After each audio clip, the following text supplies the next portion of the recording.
Welcome to bio herbal TV. हकीम मलिक वकार अहमद माना आपकी खिदमत में कबर फिर हाजिर। और आज हम जिस चीज़ को डिस्कस करने जा रहे हैं वो है फैटी लिवर। फैटी लिवर बहुत कॉमन है, हर तीसरे चौथे बंदे को है। और अगर ये फैटी लिवर को ट्रीटमेंट ना किया जाए तो ये आगे फर्दर इसकी क्या कॉम्प्लिकेशंस हो सकती हैं जो कि डेथ तक जाके पहुँच सकते हैं और आपके साथ लाइफ टाइम इम्पेयरमेंट भी हो सकती है। आपको पूरा लाइफ जो है उसको सफ़र करना पड़ता है। तो इन तमाम चीज़ों को डिस्कस करेंगे कि कौन कौन से फैक्टर्स हैं, क्या रीज़न्स होती हैं फैटी लिवर होने की, कौन सी डिजीज़ में फैटी लिवर हो सकता है, और उसके अलावा आप क्या केयर कर सकते हैं। उसके अलावा लाइफस्टाइल के बारे में बात करेंगे, हर्बल ट्रीटमेंट के बारे में बात करेंगे और बहुत कुछ। सीरीज़ की ये पहली वीडियो है जो फैटी लिवर पे होगी, तो इसके ऊपर मैं इंशाल्लाह डिटेल डिस्कस भी आपसे करूँगा। और शुरू करते हैं वीडियो को। और शुरू करने से पहले आपसे मैं रिक्वेस्ट करता हूँ, अगर आप मेरे चैनल पर नए हैं तो मेरे चैनल को सब्सक्राइब कीजिए, लाइक कीजिए, शेयर कीजिए और कमेंट्स करके ज़रूर बताइएगा। So let's start. लीवर जो है जिस्म का एक बहुत इंपॉर्टेंट आर्गन है, इसको वाइटल ऑर्गन में काउंट किया जाता है। जॉन्डिस बेसिकली खुद एक सिम्टम्स भी है, आपकी फैटी लिवर होने की निशानी भी है, लेकिन ये रेयरली होता है। लेकिन मोस्टली जॉन्डिस के बाद फैटी लिवर भी हो जाता है। ये दोनों वाइस वर्सा हैं।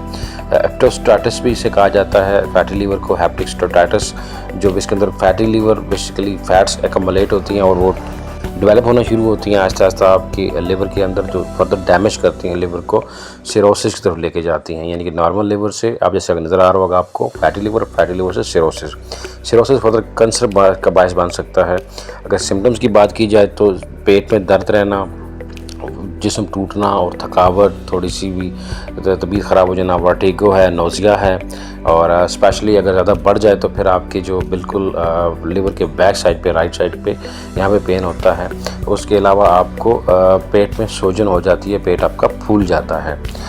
उसके अलावा अगर हम बात करें तो जो मोटापा है वो भी एक, ओबेसिटी ये बहुत बड़ा फैक्टर है। एक्सरसाइज प्रॉपर तरीके से ना करना, आपके फैट्स जो है वो डेवलप होते हैं बेली के ऊपर, स्पेशली चेस्ट के ऊपर। और जो मर्दों में मसाइल आते हैं वो ओबेसिटी भी शामिल है, और ख़वातीन में भी सेम चीज़ है। लेकिन ओबेसिटी जो है ये बहुत बड़ा फैक्टर है। ख़वातीन में ओबेसिटी की मल्टीपल रीजंस हैं, मेल न्यूट्रिशन का शिकार हैं, डायबिटिक हैं, या उसके अलावा स्ट्रेस में हैं, तो वो भी एक रीज़न बनती है। क्योंकि बेसिकली जो इंसुलिन डिपेंडेंट पेशेंट्स होते हैं उनके साथ भी डायबिटीज़ मेलाइटिस टाइप 2 वो पेशेंट भी इसका शिकार होते हैं। उसके अलावा अगर आपकी बॉडी जो है वो नेचुरली, अगर डायबिटिक्स नहीं है आप और आपको डायबिटीज़ नहीं है, तो अगर आपका जो बॉडी के अंदर जो इंसुलिन है वो बॉडी रेजिस्टेंट है, आपकी बॉडी उसको एक्सेप्ट नहीं करती, तो उससे भी मसला आ सकता है। क्योंकि जो एक्सेसिव ग्लूकोज होता है वो आपके बैली के ऊपर और स्पेशली जो लिवर है उसके ऊपर डेवलप होना शुरू हो जाता है। अगर कॉम्प्लिकेशंस बढ़ जाएं और ट्रीटमेंट प्रॉपर तरीके से ना किया जाए तो ये सिरोसिस फर्दर कैंसर यानी कार्सिनोमा बन जाता है, और जो कि लिवर ट्रांसप्लांट कराना पड़ता है उस सूरत में। तो हम वो रेमेडीज़ आपके साथ शेयर करेंगे जिससे आप इस चीज़ से बच सकें। तो अगर आप इसे डायग्नोज करना चाहते हैं अर्ली, आपको अगर आइडिया लेना चाहते हैं कि मेरे साथ क्या हुआ है, तो इसके लिए सबसे बेहतरीन सोनोग्राफी है जिसे कहा जाता है अल्ट्रासाउंड। अल्ट्रासाउंड अमूमन अब होल एब्डोमिनल जो होता है पूरे पेट का भी किया जाता है, या किसी सिलसिले में जब करवाएं तो आपको आइडिया हो जाता है कि आपके पेट की क्या हालात हैं।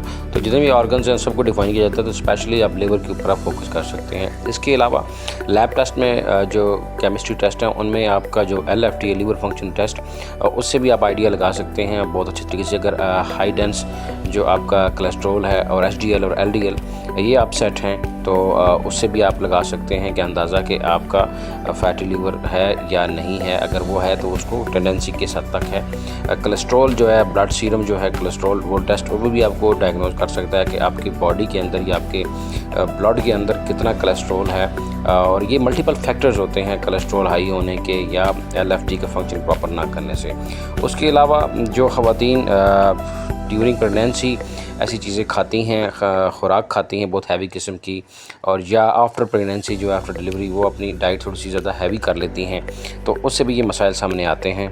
मेटाबॉलिक सिंड्रोम जो है ये बेसिकली इसी चीज़ की गमाजी करता है, इसी चीज़ को रिफ्लेक्ट करता है कि आप जब एक्सेसिव इंटेक करते हैं किसी चीज़ की और वो प्रॉपर तरीके से डाइजेस्ट नहीं होती, आपके जिस्म में हज़म होकर जिस्म को लगती नहीं है, जैसे आम फहम ज़बान में कहा जाता है कि जिस्म को ना लगना खुराक, तो बेसिकली वहाँ पे जमा होना शुरू हो जाती है, जिससे ये मसाइल पैदा होते हैं। अदर डेयरी प्रोडक्ट्स होती हैं, घी है, मक्खन है। स्पेशली मक्खन की बात करें तो मक्खन बहुत ज़्यादा इस सिलसिले में डेंजरस है और फैट डेवलप करता है।